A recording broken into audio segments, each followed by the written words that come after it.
Vodka, thank you for the 5. Hi, mate. First time watching live, long time watching your videos. In your opinion, are players having enough of live service games? No, I don't think so, because they're still playing them and spending insane amounts of money in them. So I don't think they're done with them or fed up with them, because if that were true, they would like not be playing Call of Duty or Fortnite or anything like that. I think people are just sick and tired of creatively bankrupt games that are being put together and greenlit on the assumption that players will just play it because it's any piece of slop. Like it's sort of based around this feeling of being insulted, which is kind of how I feel. Like I said in the most recent Suicide Squad video, that I felt like it was insulting because they put these characters together and they did all of this, but at no point did they ask, like, is this what fans want? Is this what they like? And then it also, on the flip side, it's built in such a shallow way where it's like they really thought if they just make characters that look or talk vaguely like some demographic, that demographic will come flooding into their game and play it and spend tons of money on it. And that's such an insulting way of designing games, because it whittles people down to their most bare bones attributes. Like if you make generic white guy number 4 with a beard and then some hair that doesn't cooperate and bad skin, just because that's representative of me does not mean that I will therefore play your game. Like, but these people are like, well, we made him a playable character. And didn't you see? He has student loan debt, just like you. Okay, but I want a good video game because I'm a human being. I'm not as simple as just like what I look like or this or that. Like I'd hope for a little bit more. You know, I need a little more depth. But it seems like that never enters into the equation. And I think that is what a lot of people are kind of fed up with, is that people are really just done with these shallow attempts at taking their money. Because it's just shallow. It's just shallow. And that's why former PlayStation executive Sean Layden, also known as the God Emperor of the PS4 generation, he has not been in the position of leadership within PlayStation for years at this point, but he took the stage at Gamescom Asia alongside Raw Fury co-founder and chief publishing officer Gordon Van Dyke, thanks to GamesIndustry.biz, where the pair discussed the disappearance of AA studios. In the past, Layden studios focused simply on whether a game was fun rather than the monetization schemes, though he admitted risk tolerance was fairly high. Quote, today, the entry costs for making a AAA game is in the triple-digit millions now. I think naturally risk tolerance drops, and you're looking at sequels, you're looking at copycats, because the finance guys who draw the line say, well, if Fortnite made this much money in this amount of time, my Fortnite knockoff can make this in that amount of time. We're seeing a collapse of creativity in games today with studio consolidation and the high cost of production. 1 bajillion% this is true. And I think to a certain extent, it also, there's another piece of this puzzle which is not often talked about, which is that the AA games that there used to be a big market for, people are not spending money on them anymore, except very, very rare instances. So like Space Marine 2, that would be an instance of what I would classify as a AA game that found tons of success. Helldivers 2, AA game, found tons of success. But all of these other smaller projects, like think of Banisher's Ghost of New Eden, a really solid game that you might not have heard of, that you probably didn't buy because not many people bought it, even though it was pretty good. That game came out, nobody bought it. Or even like Prince of Persia, The Lost Crown, really good game, really great game. Probably the best thing Bethesda, the best thing Ubisoft has put out in the last like 5 years in terms of like quality. And that, hardly anybody bought it. You know, there's a bunch of these examples of games, not just from big publishers, but from smaller publishers and AA studios and all sorts of different groups, where they've put a tighter budget and tighter constraints on something, and they put it out there and it just doesn't go anywhere. So I think there's kind of two sides of it, where there's a lower risk tolerance, certainly, where big executives at these big companies don't want to roll the dice on a project, hoping that it maybe find success. They want to have what they assume are locked in surefire bets, which up until very recently, I mean, it was kind of a safe assumption that if your game cost $100 million to make, it can't fail. That's too big to fail. You spend $100 million, it's going to be graphically amazing. It's going to look and play like there's no way that game fails. No way. And that's not a given anymore. So now you have these executives who used to say, well, just do a Fortnite knockoff, just do a Final Fantasy knockoff, just do an Assassin's Creed or a Witcher knockoff, just do this or that, just do some spin-off, follow in the vein of this game that made a ton of money, make a game vaguely like Dark Souls, and we'll call it good. And that's just not a given anymore. You can't just pump money into a bland idea people have seen before and expect it to be successful. So I think there's a lot of things that kind of go into it, but part of it also is the crisis in quality that's also creeped up, which is probably a part of why people are so hesitant to buy those AAA grade games, because they don't want to spend $40-50 on a game that they might like when they aren't sure if the quality is going to be there. And then lastly, and they might get to this, Game Pass, I think that's done a lot more damage than was originally anticipated. What do you hear so often with a lot of these like AA grade games? Like Banishers. I hear more often than anything else people say, it sounds fun. I'll wait till it's on Game Pass though. And I think that has potentially harmed the AA space more than the AAA space beyond everything. Because if you are a AAA game studio, you know, if you're doing a deal with Microsoft, you're negotiating something pretty hefty, I'm sure.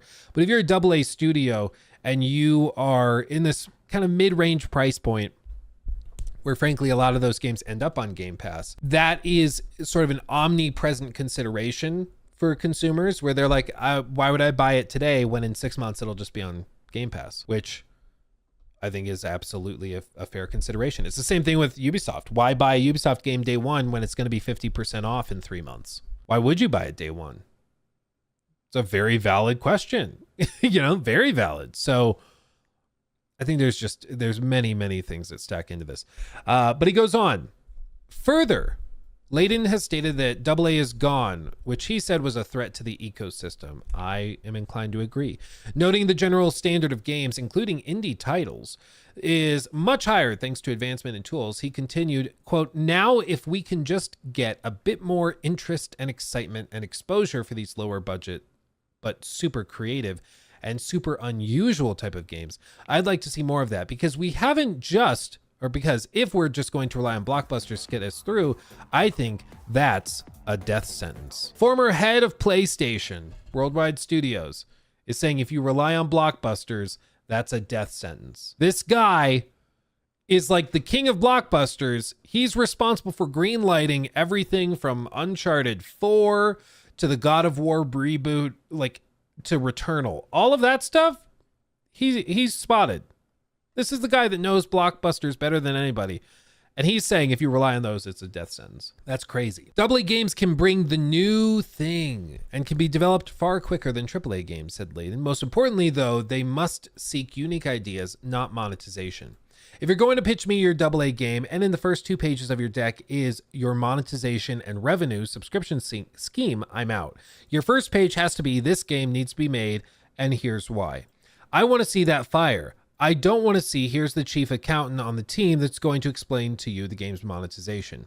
Layden also commented on the current trends around AI in game development, saying it's not a savior.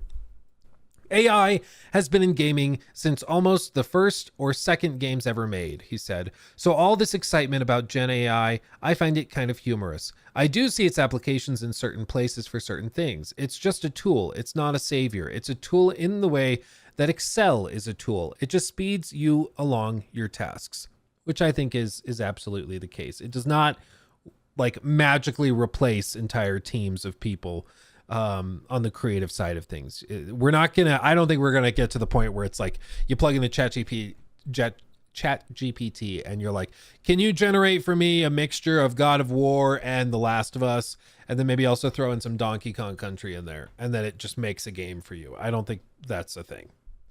Maybe in centuries, but I don't think I don't think anytime soon that'll be a thing. It's a tool. I think it's very, very fascinating to just hear somebody that like objectively knows what he's talking about say relying on blockbusters, it's a death sentence. Yeah, there's a collapse of creativity in the industry. All these executives are too focused on what the monetization schemes are. They're not focused on whether the games are fun.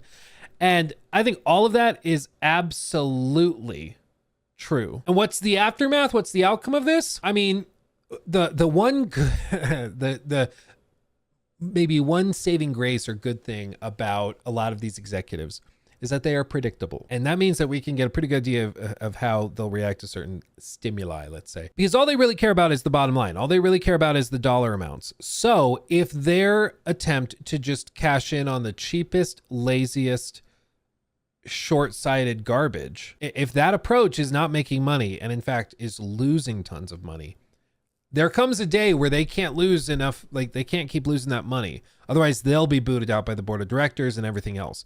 So they'll have to figure it out. And that's when they start to look for what's actually finding success. You know what's finding success?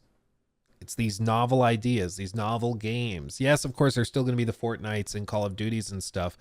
But I think they've learned in the last few years, you can't just take on a Fortnite or take on an Overwatch and expect it to magically find success out of nowhere. It's just, it doesn't work that way. So what are the smaller games that are finding success, that are turning the most profit? Games like Black Myth Wukong, games like Baldur's Gate, games like Helldivers, or games like Metaphor, which seems to have been very, very cheap to make. It's already turned a massive profit. Like, there's so many games that you can look at and say that, see, that's what players want. That's what found success. It's not these games that are designed from the ground up around monetization schemes. But I will tell you from personal experience, I have seen pitches for games very early on, and one of the first things that is brought up is the monetization scheme. It's one of the first things that people mention at these studios and publishers, and it's really funny hearing Sean outline why that's a turnoff for him for AA games. Specifically AA games. But I think that just really reveals the problem with a lot of these studios is if they are designing a game based on how much money they can make out of it, and it didn't start with a fun idea, the game's going to be soulless. And you see that reflected. I mean, that's one of the biggest problems people had with Concord, was that it was just soulless. It was so transparently a game built around chasing that trend, chasing the hero shooter trend, and trying to make, as Colin Moriarty's quote unquote reporting suggested, trying to make their Star Wars, trying to make their big budget franchise that was going to lead them through the next handful of years. I mean, they were so confident about Concord being their cash cow. They paid for it to be as a part of that anthology series alongside characters like Kratos. Like they literally put it up there before it even launched, because they were focused on trying to make that $1 billion franchise. And amazingly, the consideration of whether this made for a good game or not just wasn't there. It just didn't come into the equation. You know, I have to think that at some point, like on launch day, they launch Concord, they have like 300 people playing, and then the director, oh my god, we forgot to make it a fun game. Oh no, and pure panic, because it seems like there was just no consideration like at all. He took my thing.